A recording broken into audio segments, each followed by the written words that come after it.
খুলে দেখ তোরে হাবো লেগেছে।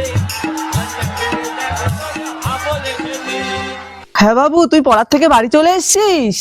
আয় বাবু, আয় আয় আয়। হ্যাঁ বাবু বল। মারে কি হয়েছে বাবু, তোর খুব খিদে পেয়েছে, বল। মারে এ মা রে, অন্য কিছু বলার থাকলে বল। এই এ মা বলা ছাড়া অন্য কিছু বলার থাকলে বল। ওমা, আজকে জানো কি হয়েছে? কি হয়েছে বাবা? আজকে আমি পড়তে গেলাম। আরে আমার সোনা বাবাটা, তারপর? তারপর যখন পড়তে গেলাম, মাস্টারের বাড়ি দেখি কেউ ওঠেনি।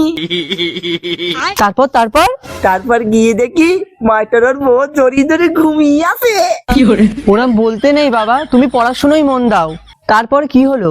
তারপরে মাস্টারের ঘরের সামনে গেলাম, গিয়ে বললাম, দরজা খুলে দেখ তোরে হাবো লেগেছে।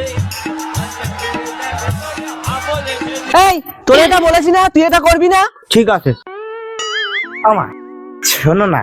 হ্যাঁ বল। দরজা খুলে দেখ তোরে হাবো লেগেছে। আবার রাগ করছো কেন? আচ্ছা ঠিক আছে, আমি আরো কথা কোনোদিন বলবো। আজকে পড়ার থেকে বাড়ি আসার সময় কি হয়েছে জানো? কি হয়েছে বল বাবা। আজকে পড়ার থেকে আসার পথে আমি লুকিয়ে লুকিয়ে আমাদের বাড়ির পিছনে এলাম। তারপর তারপর তারপর বাড়ির সামনে এসে বললাম,